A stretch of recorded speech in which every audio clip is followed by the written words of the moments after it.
أعزائي متابعي قناة جواهر الرياضيات، السلام عليكم ورحمة الله وبركاته.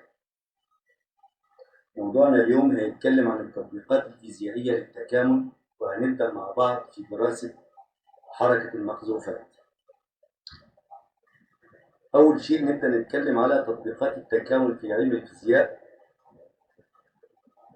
وزي ما شفنا قبل كده مع بعض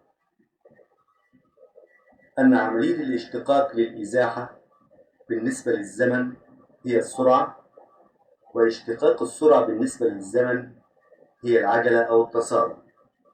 وإذا عملنا عملية عكسية بإجراء عملية التكامل للعجلة بالنسبة للزمن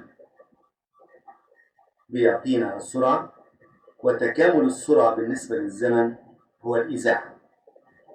ونستخدم الرمز HT دائما في المسائل يدل على الإزاحة أو الارتفاع أو المسافة. نشوف كده مع بعض عملية الحركة كيف تتم بالنسبة للمقذوف. إذا كان عندي مقذوف على سطح الأرض وتم إطلاقه إلى أعلى بهذا الشكل حتى يصل إلى أقصى ارتفاع، ويعود مرة أخرى إلى سطح الأرض بفعل الجاذبية الأرضية حتى يستقر على سطح الأرض. في لحظة الانطلاق كان الزمن بيساوي صفر، وكان ارتفاع المقذوف يساوي صفر، وكانت السرعة الابتدائية الفي. ولاحظوا إن احنا بنتكلم أول نوع من أنواع الحركة الرأسية. المقذوف يتم إطلاقه بحركة رأسية إلى أعلى. في حالة الوصول إلى أقصى ارتفاع لا يبدأ الجسيم في تغيير اتجاهه والسقوط مرة أخرى إلا إذا كان السرعة تساوي صفر. وبلحظة الوصول إلى أقصى ارتفاع تكون السرعة تساوي صفر، ال H' تساوي صفر، وده ممكن نستفيد منه في المسائل بتاعتنا. يبقى لإيجاد زمن الوصول لأقصى ارتفاع بنعمل ال H' تساوي صفر. عندما يعود الجسيم إلى سطح الأرض مرة أخرى فيكون الارتفاع بيساوي صفر، وفي هذه الحالة يمكن الحصول على زمن التصادم مع سطح الأرض أو زمن الرحلة الكاملة للمقذوف من لحظة إطلاقه إلى أن يعود إلى سطح الأرض. وده بنستخدم مع بعض دايما قانون نيوتن الثاني للحركة اللي هي H" أو العجلة تساوي سالب 9.8 مع إهمال أي مؤثرات أخرى في أثناء الحركة، فقط الجاذبية الأرضية سالب 9.8. هنستفيد من كل الكلام ده في حل بعض التمارين زي ما هنشوف مع بعض. نبدأ ونشوف. أول سؤال بيقول إيجاد السرعة المتجهة لغواص عند الاصطدام. نقرأ السؤال قراءة جيدة لتحديد المعطيات اللي في السؤال وتحديد الشروط الابتدائية اللي أنا هستفيد منها في حل التمارين. نقرأ كده مع بعض السؤال ونشوف مع بعض. إذا كان ارتفاع لوح الغطس 4.5 في لحظة القذف من على لوح الغطس كان الزمن بيساوي صفر. عندما كان الزمن يساوي صفر كان الارتفاع 4.5. نبدأ نكمل قراءة من السؤال. وبدأ الغواص بسرعة متجهة ابتدائية. السرعة المتجهة الابتدائية 2.4، وده نقدر من خلاله نحصل على الفي أو الاتش داش بتساوي 2.4. في لحظة القذف لما كانت التي بتساوي صفر كانت الاتش داش أو السرعة الابتدائية 2.4، وده بيحدد لي الشرط الابتدائي رقم 2 اللي هستفيد منه في حل التمرين. والمطلوب كم بلغت السرعة المتجهة؟ يبقى المطلوب بتاعنا الاتش داش أو السرعة المتجهة. من قراءتي للسؤال ومن تسجيل المعطيات قدرت أعرف إن عند الزمن صفر كان الارتفاع بيساوي 4.5، وعند الزمن صفر كانت السرعة الابتدائية 2.4، وده هستفيد منه في إيجاد الشروط الابتدائية للحل بتاعنا. اتش صفر بيساوي 4.5 والاتش داش صفر بتساوي، ده هنستفيد منه في حل التمرين وإيجاد قيمة الثابت اللي بيظهر من علامة التكامل. بدايتي دايما من خلال العجلة أو قانون نيوتن الثاني للحركة. عندي ال H" تساوي سالب 9.8. لو سألنا نفسنا السؤال للحصول من هذه العلاقة على السرعة ال H" لو عايز أطلع منها السرعة H' يبقى هتتم بإجراء عملية التكامل. نكامل الطرفين، تكامل ال H" بال H' وتكامل سالب 9.8 بالنسبة للزمن t، تكامل عادي جدا. يبقى ال H' t تساوي سالب 9.8 t زائد c. نبدأ في إيجاد قيمة السي حسب الشروط الابتدائية. قيمة السي لما كان الزمن بيساوي صفر وكانت السرعة الابتدائية اتش داش تساوي 2.4، يبقى هستخدم الشرط الابتدائي اتش داش صفر بتساوي 2.4، ويتم التعويض في السؤال. هنعوض عن الاتش داش ب 2.4 وهنعوض عن الزمن دي بصفر، من خلالها نقدر نحصل على قيمة السي. صفر بسالب 9.8 بصفر، يبقى قيمة السي بتساوي 2.4. بكده نقدر نكتب علاقة السرعة اللحظية اتش داش تي تساوي سالب 9.8 تي زائد الثابت اللي حصلنا عليه 2.4، ودي السرعة اللحظية. طيب من خلال السرعة اللحظية اتش داش تساوي سالب 9.8 تي زائد 2.4، إذا طلب مني إيجاد قيمة الاتش اللي هو الارتفاع، يبقى بنفس الطريقة هنعمل إجراء لعملية التكامل للطرفين، تكامل الاتش داش في اتش، وهنكمل هذا المقدار، يبقى اتش تي تساوي التكامل سالب 9.8 تي زائد 2.4 دي تي. تكامل عادي جدا، تكامل التي بتي أس 2 على 2، لو قسمنا سالب 9.8 على 2 يطلع معايا سالب 4.9 تي تربيع زائد تكامل 2.4 ب 2.4 تي. ده بالنسبة للاتش تي. بهنا نقدر نطلع قيمة الثابت سي باستخدام الشروط الابتدائية. لما كان الزمن بيساوي صفر كان الارتفاع 4 يبقى الشرط الابتدائي اللي هستفيد منه في إيجاد قيمة الثابت أن اتش صفر بتساوي 4.5. بنبدأ عملية تعويض عن التي بصفر وعن الاتش ب4.5 باستخدام الآلة الحاسبة، هنقدر نحصل على قيمة السي بتساوي 4.5.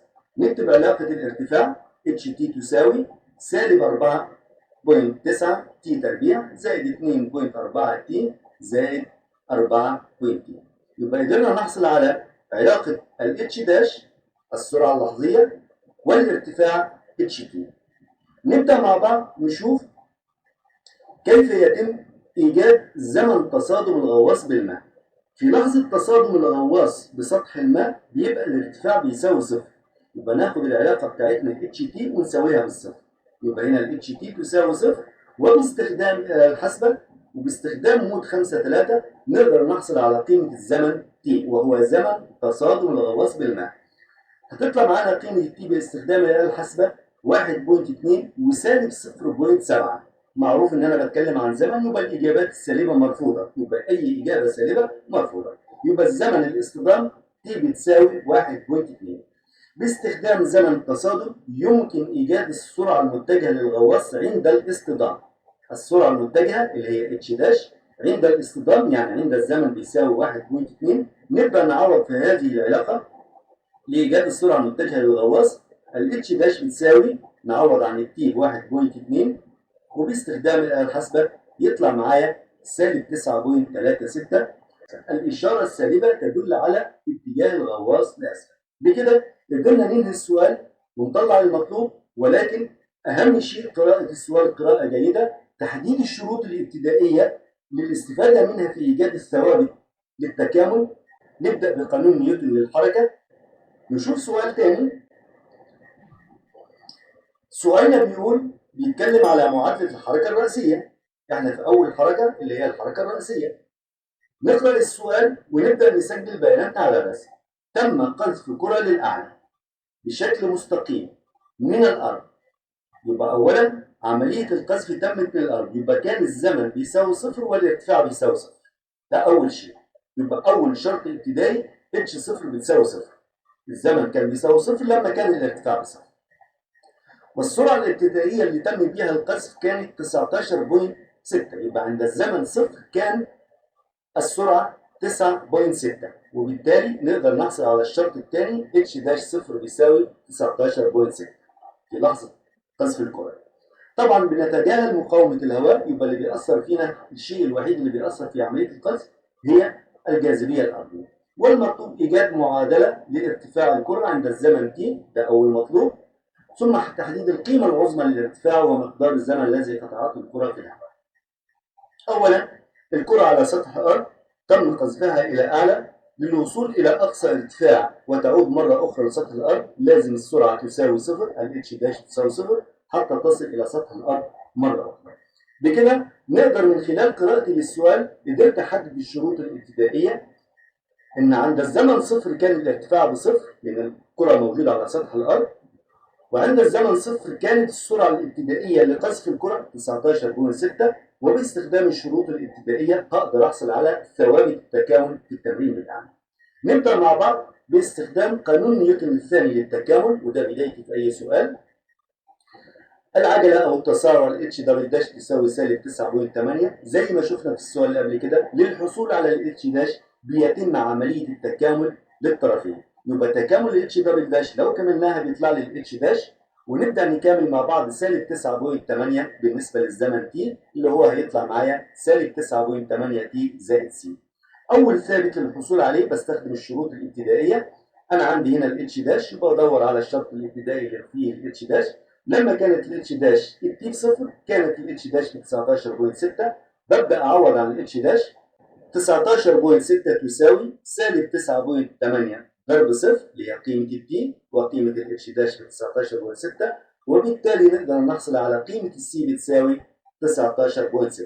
بكده نقدر نكتب علاقه السرعه اللحظيه الاتش داش تي تساوي سالب 9.8 تي زائد الثابت اللي حصلنا عليه 19.6.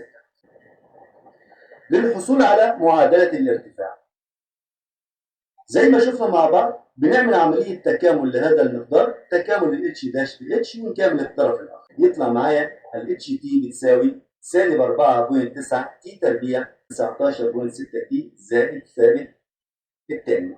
لإيجاد الثابت الثاني عند ال HT لما كان الزمن بيساوي صفر كانت بتساوي صفر، يبقى لما أعوض هنا بصفر وهنا بصفر وهنا بصفر تطلع قيمة السي بتساوي صفر.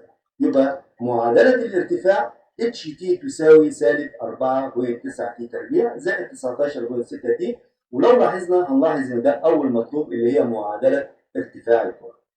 يبقى اول شيء طلعت معادلة ارتفاع الكرة. لإيجاد القيم العظمى للارتفاع ومقدار الزمن. اولا لإيجاد زمن الوصول لأقصى ارتفاع اتفقنا مع بعض لا يصل الجسيم إلى أقصى ارتفاع إلا إذا كانت السرعة بتساوي صفر. يبقى باخد علاقة السرعة ال HT واساويها بالصفر سالب 9.8 تي 16 زائد 16.6 بتساوي صفر، وباستخدام الآلة الحاسبة أقدر أحصل على زمن الوصول لأقصى ارتفاع. يبقى تي بتساوي ده زمن الوصول لأقصى ارتفاع. بعد كده لو حبينا نطلع أقصى ارتفاع اللي هي القيمة العظمى للارتفاع، أقصى ارتفاع بعوض في دالة الارتفاع عن زمن الوصول لأقصى ارتفاع، يعني هعوض عن قيمة التي بالرقم 2. يبقى هنا هقول ال H2 تساوي، يبقى للحصول على أقصى ارتفاع لابد من الحصول أولا على زمن الوصول لأقصى ارتفاع، وللحصول على زمن الوصول لأقصى ارتفاع اتعلمناها قبل كده لازم آخد السرعة أساويها بالصفر. بكده قدرنا نحدد أقصى ارتفاع اللي هي القيمة العظمى للارتفاع. لتحديد مقدار الزمن الذي قطعته الكرة في الهواء قلنا مع بعض لإيجاد الزمن اللي قطعته الكرة في الهواء ناخد علاقة الارتفاع HT بتساوي سالب 4.9 تي تربيع زائد 19.6 تي، وباستخدام الآلة الحاسبة نقدر نحصل على قيمة زمن قذف الكرة وزمن ملامسة كرة الأرض.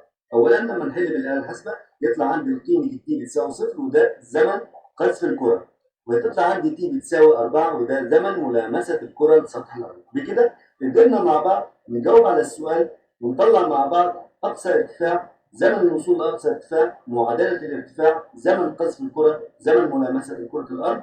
لاحظنا مع بعض شيء مهم جدا في السؤال، لابد من تحديد الشروط الابتدائية بطريقة صحيحة جدا للاستفادة منها في إيجاد ثوابت التكامل في الحالتين. بدايتي دايما بتبقى بقانون نيوتن الثاني للحركة.